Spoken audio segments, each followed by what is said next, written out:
Ahimsa is the highest duty. Even if we cannot practice it in full, we must try to understand its spirit and refrain as far as humanly possible from violence. Gandhi, Mahatma, Volume 7.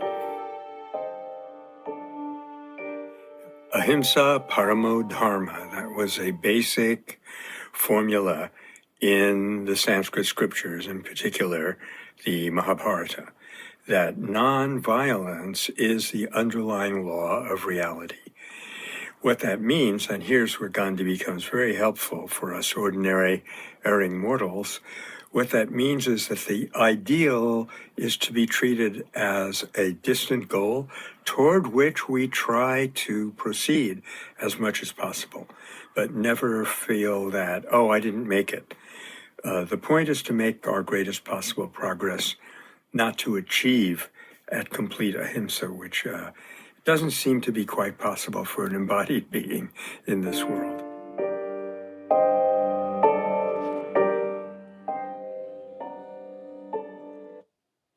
It can feel particularly inspiring to me to aim toward these impossibly high goals, like sagehood or mastery, enlightenment, perfection. Never, of course, being attached to the idea that we will ever achieve that, because, of course, that's not quite a human thing to be able to achieve perfection, and mastery itself is a dream. But if we can have the right direction, then we can constantly course correct. Because, of course, there's this simple idea that if we're off when we're aiming towards something in a distance, if we're off by half a percentage to the right, then we end up, of course, a great distance away from the goal. But if we're constantly with each step course correcting because we have a clear goal that we move toward, then as we move forward, we course correct and we course correct, continually becoming better versions of ourselves, continually becoming better cultivators and practitioners of our art, even when our art is loving compassion, even when our art is becoming better activists and change makers in the world. If we can move forward always having an idea that we want to become free of violence, even if that is very difficult or impossible for humans, if we can become perfectly loving and perfectly compassionate, even if that's actually impossible, we move toward that a bit at a time, never holding ourselves to the ideal in the sense that we feel bad about ourselves for falling short, but rather we feel inspired to move toward this perfect ideal, this something very worthwhile to cultivate.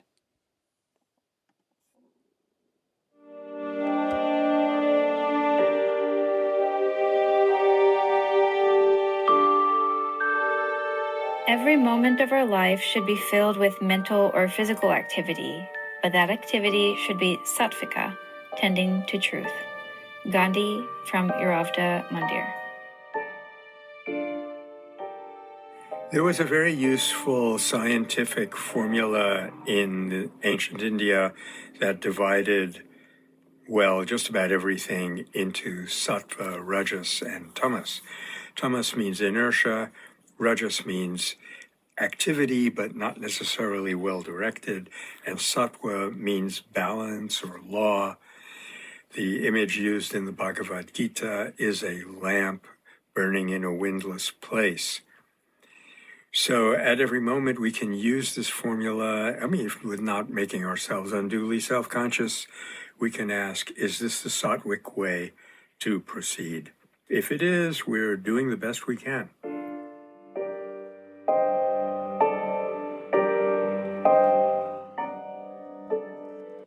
That again is this important principle here, the following the valuable, the sattvic way, the way of wisdom and truth. And by recognizing that our principle is to move in the direction of nonviolence and healing in the world, we have methods of using stillness and compassion, and then we have very specific techniques that we develop as activists and transformers in the world. But what we can do is to continually move in the direction of that goodness and truth, that kindness, that lightness of being, that sense of contentment and satisfaction, moving away from suffering, moving toward freedom and becoming our best and highest selves. If we can fill every inch of our lives, every moment of our living experience with this expression of the Tao, this healing and internal return to something better, then as we move forward in life, we become expressions of healing and compassion and kindness in the world, and we become actual forms of medicine for our community and our families.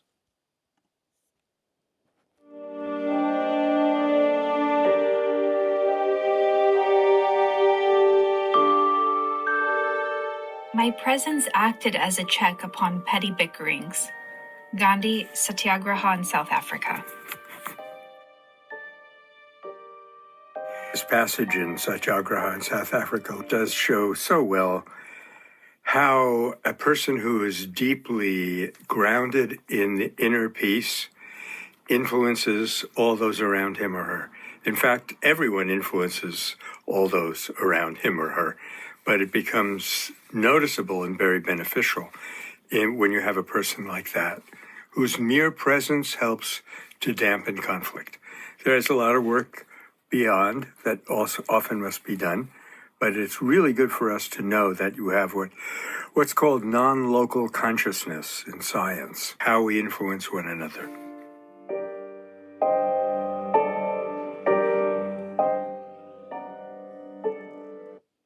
And again, I feel very inspired by Master Nagler and Master Gandhi here, and simply by being your best self.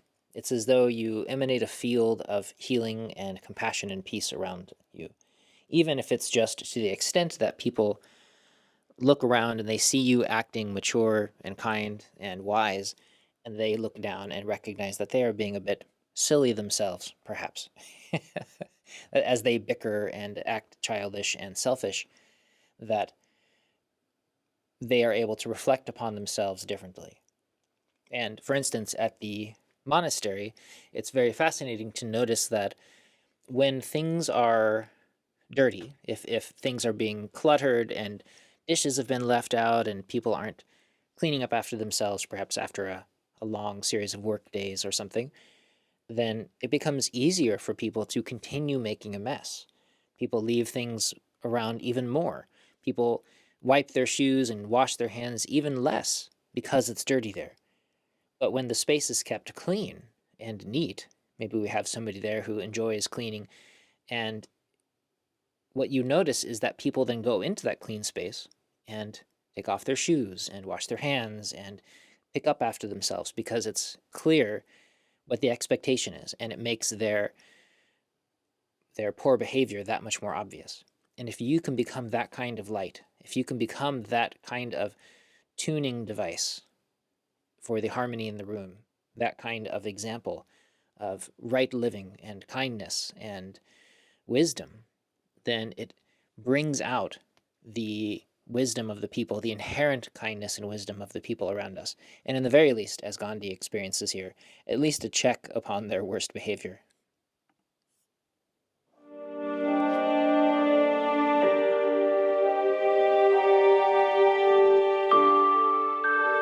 Worship or prayer is not to be performed with the lips but with the heart. Gandhi, The Mind of Mahatma Gandhi. Well, this is a fairly obvious observation, but one that we would do well to have in mind from time to time, because often when we're doing some kind of spiritual practice, we can get distracted and drift away.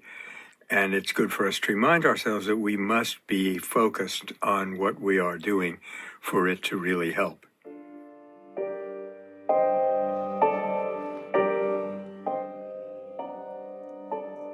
And I would add that this wholehearted quality that we cultivate in everything that we do, whether it's worship or activism, is if I'm healing in the clinic, I notice a tremendous difference, a genuinely profound difference in the effectiveness of my work when I'm there and I'm present with the person wholeheartedly and genuinely listening and feeling and working with them through this transformation, versus if I'm tired, maybe I am only halfway paying attention, I am distracted by something, and even if I do the exact same action, not only does the person, of course, notice that distraction and feel less valued by me, but I feel worse, and the treatment itself does not work as well. So there's a kind of magic in everything that we do. We can bring our whole heart, the full quality of our attention, the full amount of our qi, we might say, from this Chinese medicine and Taoist perspective, to the present moment, to the person, to the action that we're engaging in. And if that's trying to make a difference in helping the world become better, then what better reason to become fully present? What better reason to cultivate ourselves so that we have the capacity and the internal strength to be there when we need to be there to help make our world a better place?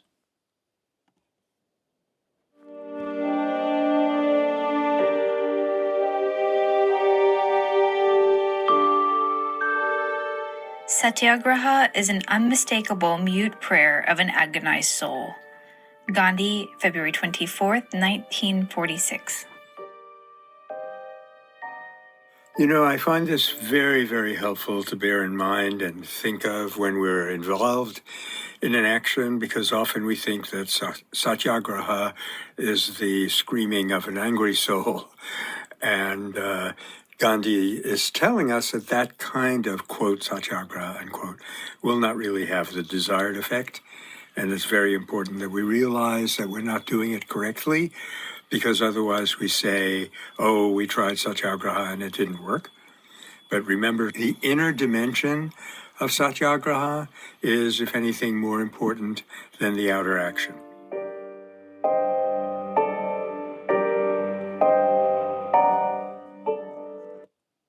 And that's very inspiring to me as well, that to recognize that the path that we're following here, this path of healing and peace and bringing wisdom and making our world a safer space for our friends and family, this satyagraha pathway is one that begins within. That is a road that starts inside us and then out into the rest of the world. And we recognize that the reason that we're doing that is because we ourselves have experienced suffering. We ourselves have experienced loss and pain, and we realize how terrible it is, and we don't want that for anybody else, whether the people close to us or the people far away that we'll never meet. We know how awful it is to experience that, and we realize that's enough. We don't need this in our world. There's a better way. This is this mute prayer of an agonized soul. We want to express that quality, something that we learned from our own lives and from our own suffering, and we want to prevent anyone else from having that kind of agony in their own life. And it begins inside by developing peace and understanding, this calm contentment and acceptance, this nurturing of our capacity to be fearless and creative, to be our best selves. And then we take that out into the world and we help to make it safe so that not another person, we say to ourselves, no more people suffering. And of course, we will fail. But one person at a time, we can make the world a better place, and we can keep somebody safe. And hopefully make the world just that much closer to becoming the world that we actually want.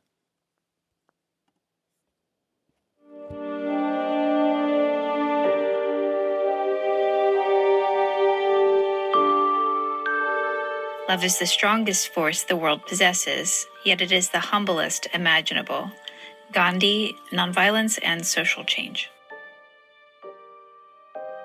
Another good reminder that when we are practicing satyagraha in the correct spirit, there are universal forces that help to magnify our efforts and guide them to a successful conclusion, but they have to be done in the right spirit. We can go through all the right moves and make our petitions and so forth, but to the extent, and this is a matter of extent, not black and white, to the extent that we're harboring resentment, we will be compromising the benefit of what we're doing, limiting the effectiveness, and vice versa.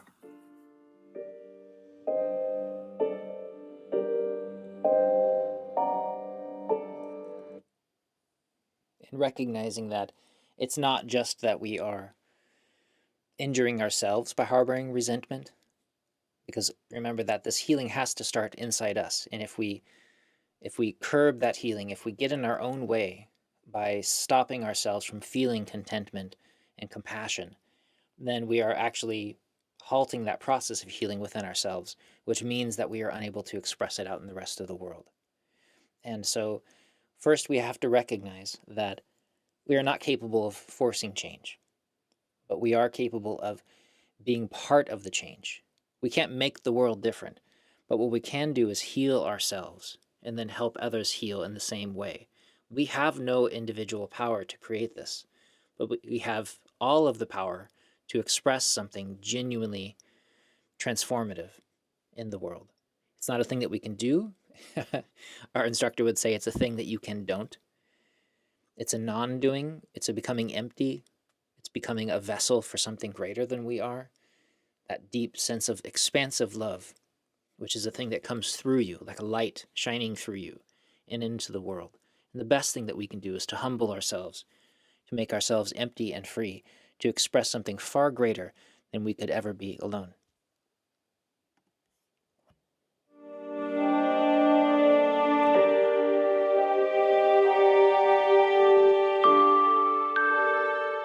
Not to yield your soul to the conqueror means that you will refuse to do that which your conscience forbids you to do. Gandhi, August 18th, 1940.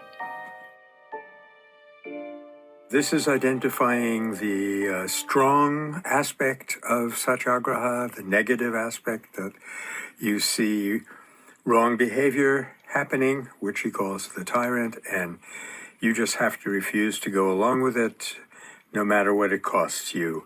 And these days it can cost you a lot. But it's very effective in awakening the conscience of even the evildoer, so to speak.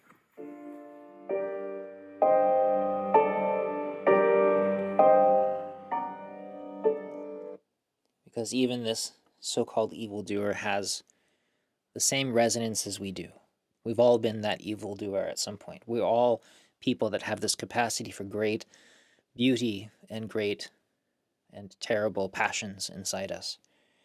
And so, in this case, the conqueror can be something inside you, the conqueror that comes through and says, I need this thing, I want this thing, I'm going to express this great anger. And if we do not yield our soul to those forces of hatred, the forces of greed, and instead become our best selves, become free of those things, then that means we can avoid situations, in this case that he talks about, that our conscience is forbidding us to do, these terrible actions, whether it is lashing out in anger at somebody that we love, or taking something that doesn't belong to us, or uttering an untruth, hurting people in general, spreading actions in a world that we know will make the world a worse place. And instead, if we can rise above those temptations, rise above those movements inside us that tend to cause us to become the people that we know make the world a worse place, if we can become strong enough to avoid those qualities, that means that we make space for something better. And in the very least, we can stop doing harm to the people that we care about, and we can start to express those better qualities, those angels of our better nature.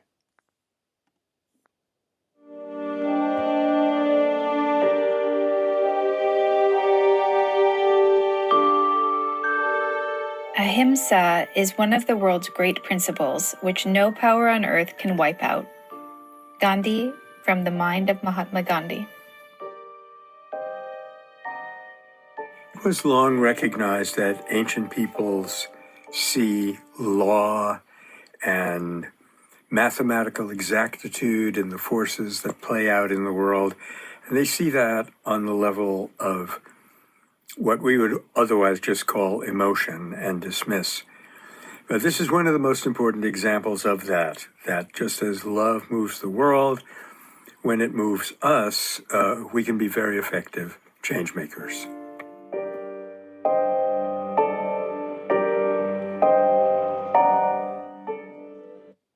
This is that recognition that the deep science of the universe, the deep and foundational forces of what it means to be a human, is expressed in what we experience as love, or stillness and presence. These qualities of great and open-hearted spiritual experiences that every tradition talks about. And if we can tie ourselves to that movement, to those forces and those qualities, if we can begin to express those with every moment of our lives, with every word that we utter, with every breath and every step we move forward, and we develop kindness and sincerity, clarity, generosity of spirit, open-hearted, friendly love, then this is something that is unstoppable. And because it's a part of human nature, it is not something that can be wiped out, no matter how many tyrants appear, no matter how many terrible things are uttered, no matter how many bad things happen. The second somebody becomes healed and whole, once again, these qualities arise. And that lens that channels this light of the universe can be polished, can be focused. And that becomes this science of nonviolence that we are exploring. Thanks to Master Gandhi.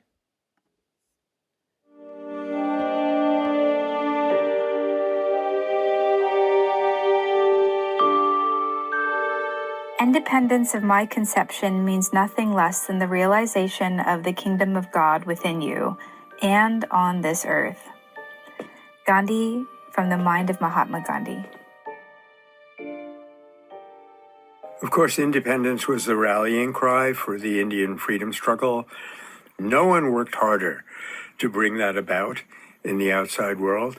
He was always at pains to remind us that true independence comes from within and then gets expressed in the outside world.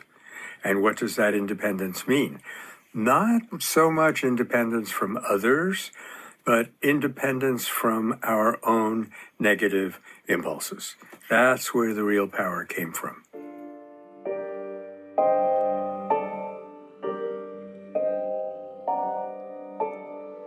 Yeah, the first place to find freedom is inside. And when we talk about becoming independent, we become independent of those forces that I was mentioning, tear us apart inside, and then cause us to act terribly on the outside, cause us to destroy our communities, to seek out the worst possible expressions of humanity. And if we can become free of those, become independent, the Buddhists would say you become free of greed, of hatred, of illusion, of delusion. You become clear-seeing. You become open-hearted. You become settled within yourself. And this is when we have the opportunity to bring the world that we want about, that we are hoping to see in our lifetimes, this heaven on earth, this kingdom of God. First, you find it within you, and then you express that in the space around you. And it's as though you've brought that kingdom of God to the earth.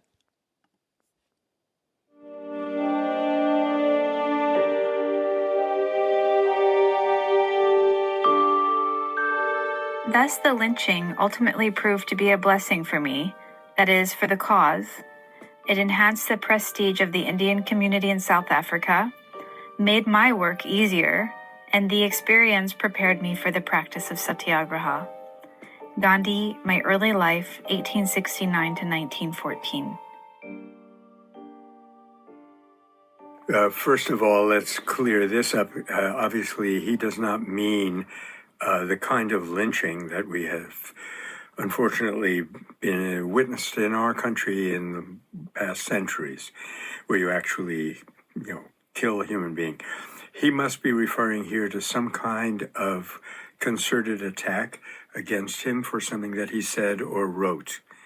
And that is to see it as a lynching was not too great of an exaggeration. It's the same impulse carried out in drastic practice that leads to those destructive acts. But the important point really that he's making here is that when you are involved in a right cause or with the right means, even apparent setbacks can help drive you forward. That's really encouraging and inspiring for us to be aware of.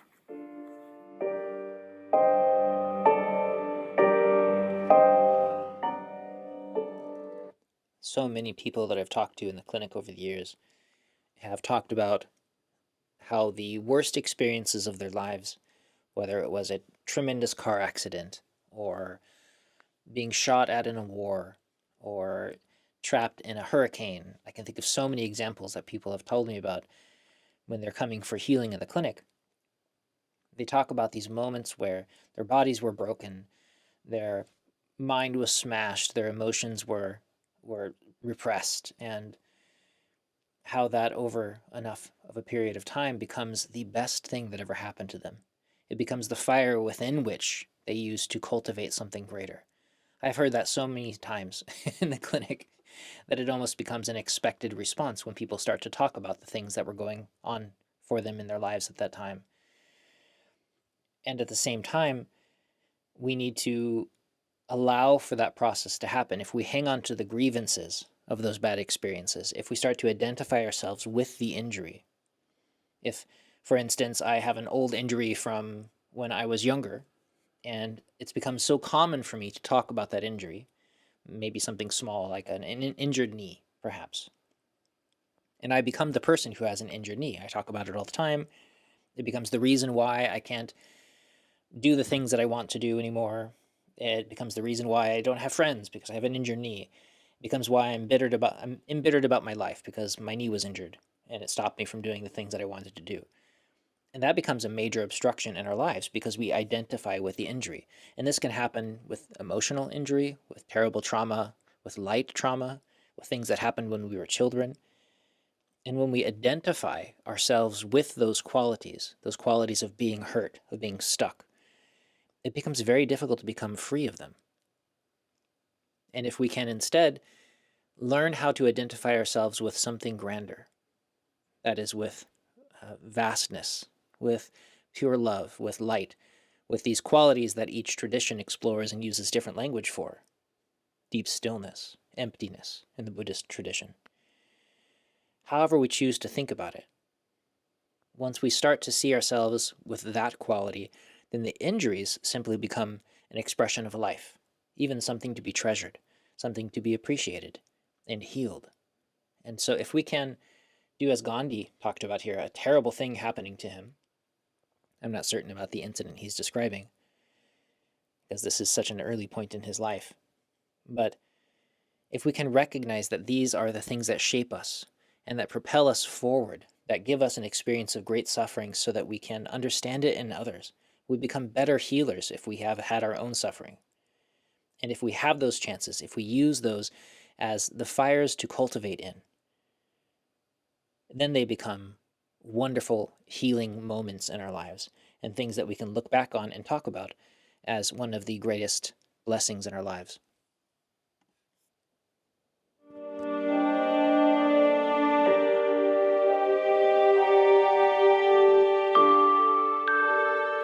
Fortunately for humanity, nonviolence pervades human life and is observed by men without special effort.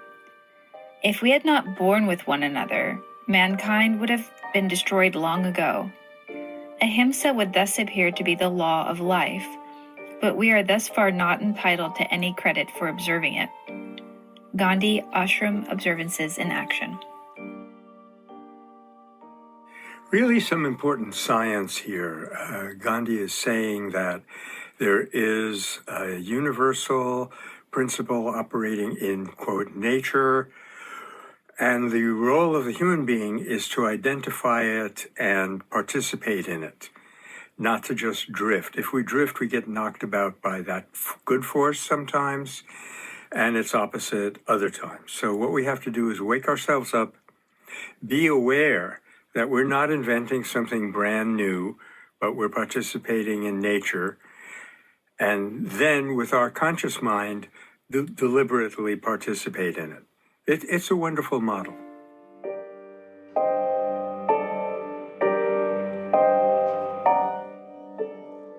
And to recognize that we are choosing how we want to live, that we choose to do the difficult thing. And to recognize that, as he says here, nonviolence pervades human life. We have constantly been around it for most of our lives. We're usually not in a state of constant violence. We're usually not always in some state of stormy turbulence. Things are not always attempting to destroy us, hopefully. Probably right at this moment, something relaxing is happening. Otherwise, you wouldn't be listening to this video. And so if we can recognize that the main law of life is this peace and settled quality, only occasionally broken up with moments of trauma, then we can start to identify life more as one of peace and healing, and we pay attention to that quality, rather than, as so many historians and teachers do, is they start to identify more with the qualities of suffering and great turbulence, the wars that happen. Even though between the wars there were huge periods of 99.9% peace, people just trying to live their lives, family trying to raise their kids, neighbors helping neighbors. This ahimsa, this quality, is the law of life. This is something we want to learn to pay attention to and then nurture that quality, rather than assuming that everything is bad and pessimistic all the time. That's just a mental habit. We can pay attention to the way things actually are and then nurture that quality. Let life grow. Let it heal on its own. Life heals. It's part of what it does. We heal. We open. We nurture. Compassion is an aspect of our nature which expresses itself naturally when we simply open our hearts and connect with somebody else. This is part of our healing. This is part of our light. We don't have to try. It's what happens naturally as part of who and what we are as humans.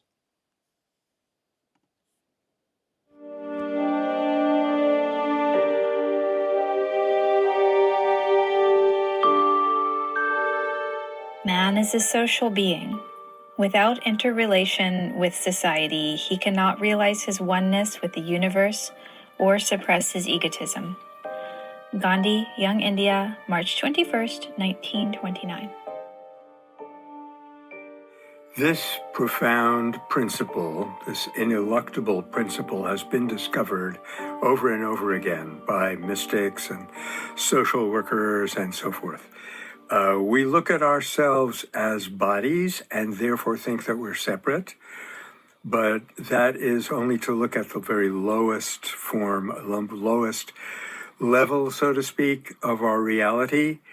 And by constantly focusing on it, we simply drive ourselves into frustration and error. So the more we can elevate our consciousness, the more we become aware of our interrelatedness, the more successful will be our life, individually and socially.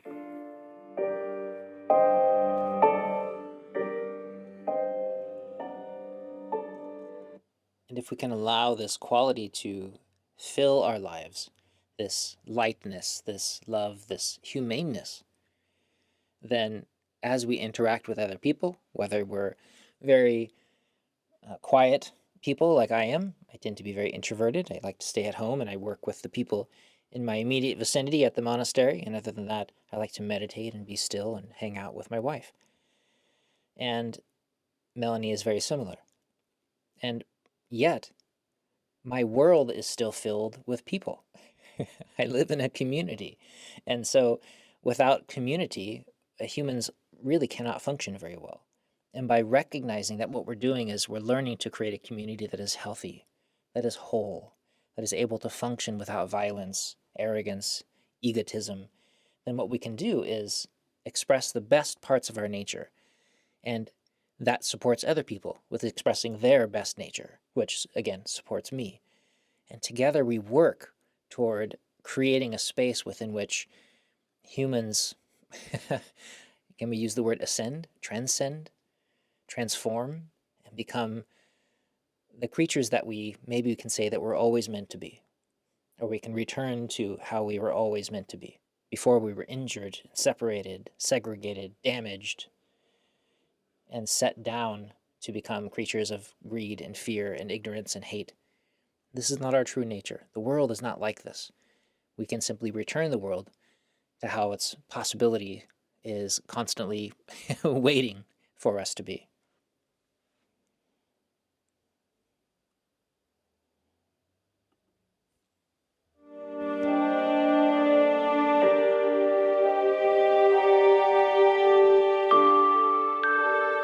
Not to believe in the possibility of permanent peace is to disbelieve in the godliness of human nature. Gandhi from Truth is God. Well, that's very simple and profoundly true, that if we recognize that when you get down to the very deepest level, we are good, loving beings trying to be in unity with one another as far as we possibly can, as St. Augustine said. When we recognize that, then even the distant dream of world peace becomes a possibility. And because it is a possibility, it is an obligation. We absolutely must work for it and never say that it's unachievable, as many try to say.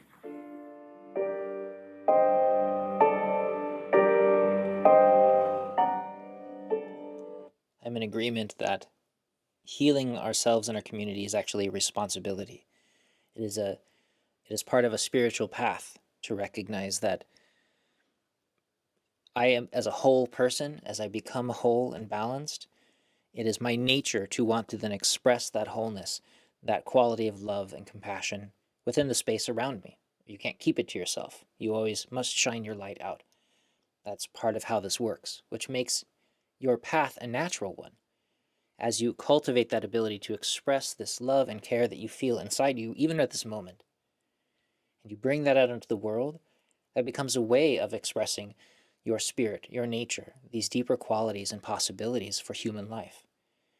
If we can recognize that this can be its own spiritual path, its own healing path, not just an activist path, but something deeper and more profound, where you can find meaning to express and direct your entire life, as Gandhi talks about it here, as the godliness of human nature, the deepest and best, the bestest parts of what we are. Bring that out into the world. Help other people find it. And then those people share it with the rest of the world. This becomes a wave of light and love around the world.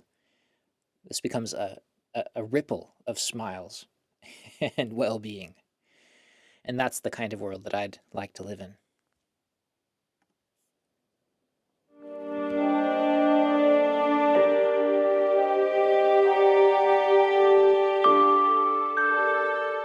The greatest tragedy is a hopeless unwillingness of the villagers to better their lot. Gandhi, January 9th, 1937. To put this in perspective, it's good to realize that basically the whole of India was characterized by village life. There were something like 700,000 villages in that subcontinent. And one of the great acts of domination, of exploitation, that happened not only in India, has been shown to have happened in ancient Palestine, so on and so forth, is the domination of the countryside by the city, of the village by the metropolis. And that infuriated Gandhi because it was stifling the best of which human beings were capable. We cannot relate as an individual to the whole. We need intermediary circles, as he was just pointing out.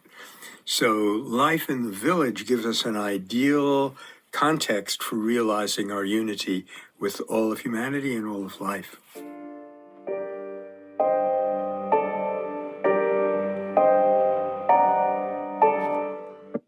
And it's such a gift to be able to see all of these various aspects of our nature in the space around us. As I was saying before, that we can work with kids and we see ourselves in the kids. We work with adults, we see ourselves there.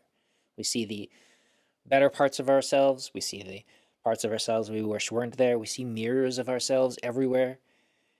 And as we grow to recognize that inside we are the same, then we can appreciate the diversity in the outside, the uniqueness of every expression. Because we say, oh gosh, I feel that way, but look how you're dealing with it. Look at the art that you're creating. Look at the family that you're nurturing. Look at this great skill you've developed. How cool. And if we can look at people that way, and then recognize that as a community, we can bring all of those together based on our sameness, but reveling in our diversity, and then allowing every person to take up a space, to work for themselves, to become more dignified, more free. I feel like this is a fantastic pathway and a way forward for our species to become its best self.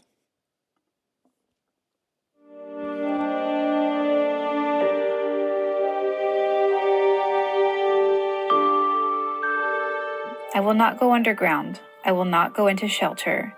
I will come out in the open and let the pilot see I have not a trace of ill will against him. The longing in our hearts that he will not come to harm would reach up to him and his eyes would be opened. If those thousands who were done to death in Hiroshima, if they had died with that prayerful action, their sacrifices would not have gone in vain. Gandhi from Parallel, Mahatma Gandhi, The Last Phase, Volume 2.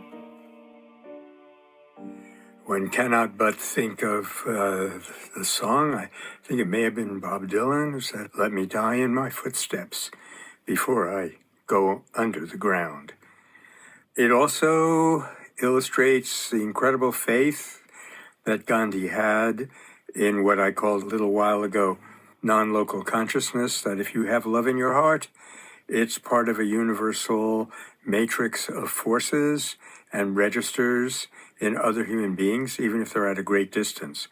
And incidentally, recently, modern science has been proving that this is possible.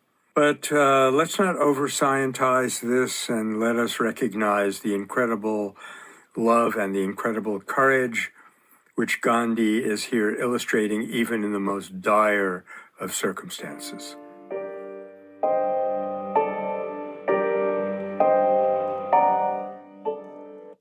One of the wonderful examples that Michael will tell from time to time is of a scientific experiment with this non-local consciousness that he's talking about. How people become harmonized, how we begin to work together on the inside, on the outside. The study, I think, was in Stanford in California, and they had some people meditating together, and this was recreated a number of times. They took people who would meditate together in a room, and they would sit until they felt harmonized. They felt quiet inside and as though they were sharing the same space with this person. Just a simple meditation, kind of developing a sense of harmony and companionship. And then they would take one person into a room with lights, and they would take another person across the campus into a room and put them into what is called a Faraday cage. It's a cage that blocks out electromagnetic signals and these kinds of things, just to sort of isolate this person in this other separate room far away. And they would monitor the brainwave activity of both. And first, they had noticed that people's brainwaves become synchronized, harmonized, when they are meditating together. And this is a well-known example, and this is something that happens with a number of things that humans do when they're in a room together. They tend to synchronize heartbeats and breath patterns. It's very interesting. And in this example, they allowed the person who was in the first room to have lights flashing off and on so that their brainwave patterns would respond to these flashing lights. Very simple way of demonstrating ways to change brainwave patterns. But fascinatingly, that person who was far away on the other side of campus inside that Faraday cage, their brainwave also started flashing as though they were in the room with the lights, showing that somehow these people had synchronized, harmonized themselves, even across a distance, in ways that are difficult to explain, non-local in nature, and very worthy of consideration. That we are not as separate as we imagine. And even if you just take into account how much humans harmonize just sitting in a room together, just playing a game or chanting together, meditating together, being together in a loving way, how we all impact each other emotionally, energetically. We could say that chi flow patterns change, your mind change, your posture shifts. We're not separate from each other. And recognizing that you have the power then, by healing yourself, by becoming an example worthy of mirroring from other people, then you become a kind of medicine. You go into a room and other people begin to heal as they match up with you. And if you can imagine that as a possibility, that can itself be a wonderful motivation and a reason to train.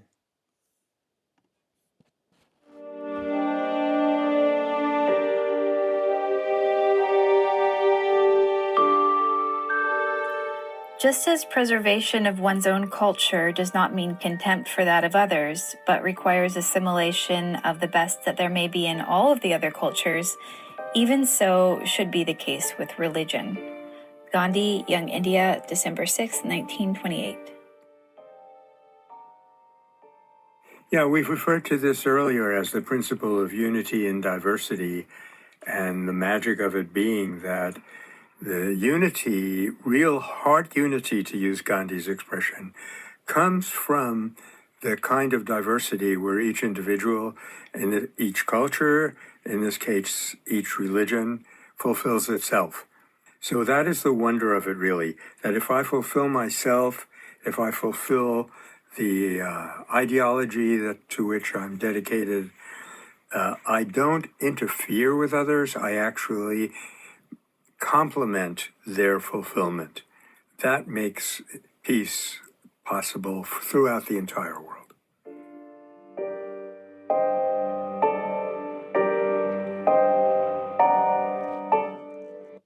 To recognize that no human can have all of the truth. None of us see the entire picture because we are ourselves, just ourselves. We're just here looking around at what we're looking at, seeing the world from our perspective.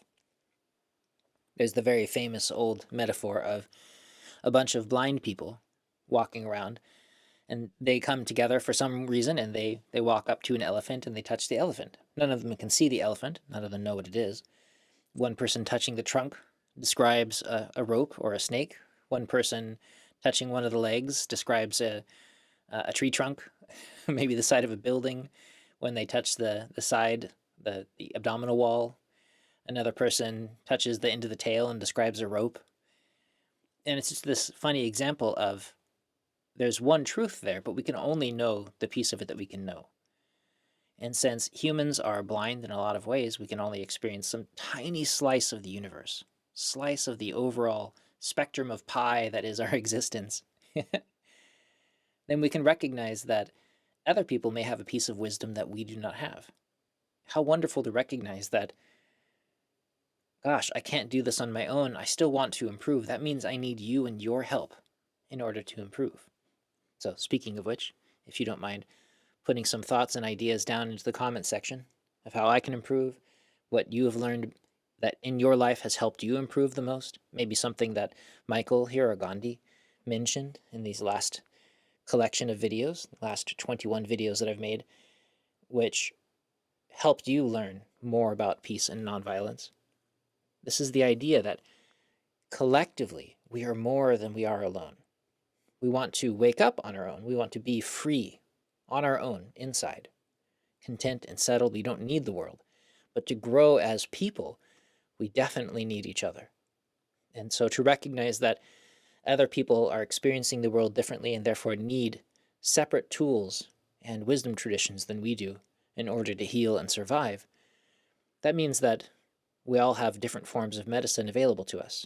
And if religions and healing traditions are all designed for different kinds of people, that is a wonderful thing, not a problem.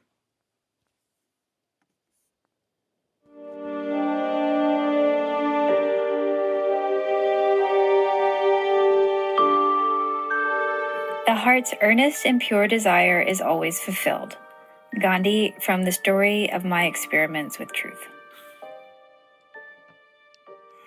Yeah, if only we could believe this, it would give us a great deal of courage to tackle the forces that are so distorted and so arrayed against us in our world today, but to recognize that to the extent that we have what Gandhi calls purity in our heart, which means absence of ill will, which can mean actual concern for the well-being of the other, however obstructive and apparently negative other may be, that force will tell. It will have its effect. We may not be able to see it, especially because we're not trained to see it. But it cannot be wasted. It cannot go in vain. Just keeping that one thing in mind should give us tremendous encouragement and inspiration for the incredible work that we now have to do in this world.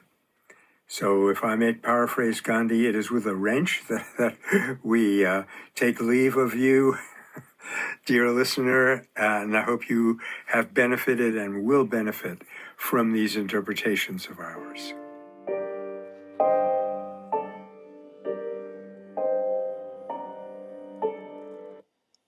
And to recognize that when we shape our lives around this deep desire we have to bring peace and love into the world, communion into our societies, to have faith that this incredible power that resides in the universe, that flows through us to help heal and to move things back into a state of balance and harmony, this is possible.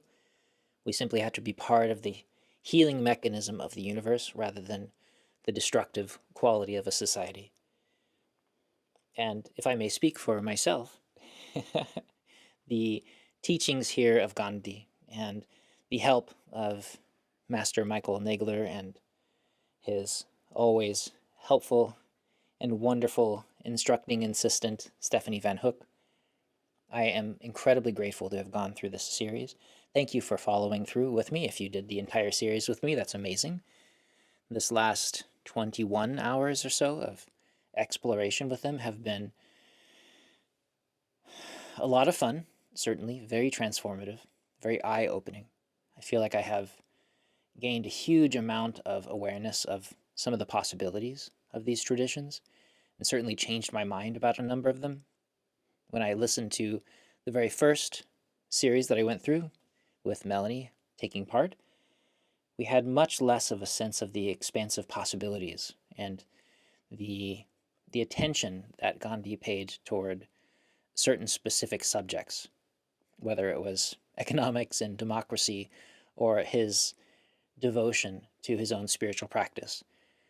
My eyes have been open and my heart has been filled, and I am very excited to continue this journey of ahimsa, this journey from the inside out into helping our communities heal and grow together.